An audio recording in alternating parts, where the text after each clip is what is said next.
What's up guys? Welcome to my short, I don't know if short or long vlog. So nandito tayo ngayon sa tinatawag na Bakuntod. So kung makikita nyo, yun yung kuprasan namin. Kaso kadadaan lang ni Bagyong Katrina, tsaka nandito ngayon si Bagyong Leon dito sa Bicol region. So madami pang i-develop dito. So yun, ito yung mga pananim ko, yung pagkain ko ngayon, tapos yung nahulog na nyog mula dito. Then nakapagtanim na rin tayo ng malunggay. So yun, medyo na-over na. Buti na buhay siya. Kasi yung ibang kabatch niya, ewan ko kung buhay pa ito, yung tatlo or dalawang stick.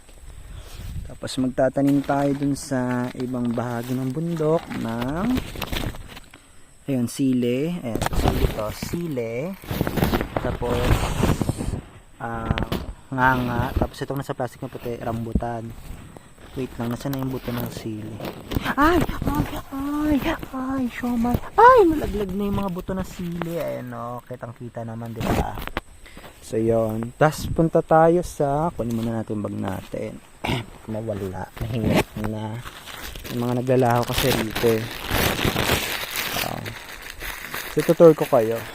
So, nung pumunta yung bagyong ay, ano ba yan? Nahulog yung ano ko. Yung saplat ng cellphone. So, yun.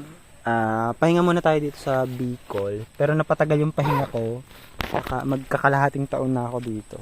So, dumaan diba yung bagyong Katrina? Karina ba yung Katrina? Basta yun. Basta kasunod ni Leon. Ay, nauna kay Leon. Yan. So, ang lakas ng bagyo dito. Tapos may, hi muna kayo sa baka na pinapaalaga kay Father Deer. Ayan, baka ni Paiding. Hi, Be! Be! Yan, lapitan natin mamaya. Wait lang. So, kahapon, wala kasi yung phone ko ngayon. Nag-charge ng konti lang. So, nasa 50% pa lang to. So, nakapagdanim na ako dito ng rambutan. Tapos, dito yung bunga. Yung ginanganga ng mga tao dito. Tapos, eto nga, bunga din to. Tapos, itong may, dito ko tinanim yung mani na natira. Kasi magpipilmanis ako, so nakita nyo naman iba patay na talaga, so nilagay ko na lang dyan pagkain ng mga insekto. Yan. Ito yung mga nabadasan ni Father Deer. Ito naman yung nabadasan ko, konti lang, kalahating metro by 3 meters. So yun, dun banda yung dito, puntahan natin yung natumbang puno ng nyog dahil sa bagyo. So galing dito, ganito ang view sa Bakuntod. Yan, open space siya, tas may mga mga puno ng nyog. According to my source, tanim pa daw yan ni Lolo Tobias or ni Payang.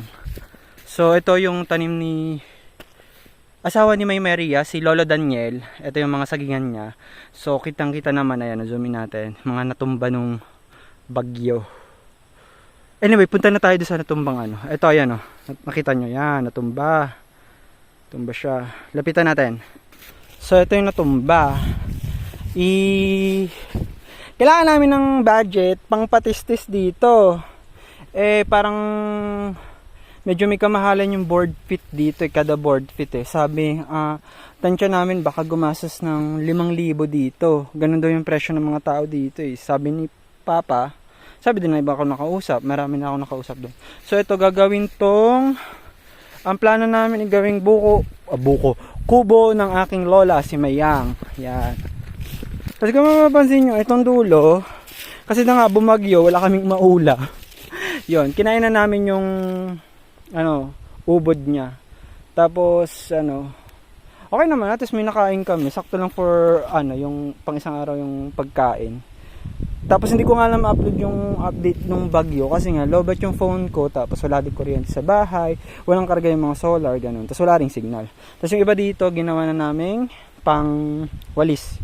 So yun, winawalis na namin. Nilalagos na ni Lola sa bahay. So lapitan naman natin si Apa. So ito si Apa, kaya ako siya pinangalang Apa kasi mukha siyang yung sa Avatar. Kasi meron siyang puti, letter B na puti sa ulo, parang arrow. Ayan, tumi sa camera, 'di ba? Be, kamusta ka na, Be? Be. Ay, Be. Ay, suplada. Ay, ayan na. Nagalit, Ay, Be. Hello, Be. Ay, suplada. Tinali daw ko siya din dito. So, yun lang. Yun lang update, guys. Bye-bye. Upload ko na lang ito pag may signal na ulit dito sa Bicol area. Tapos may kwarta tayo pang hulik sa piso wifi. Love you all. Salamat sa panonood.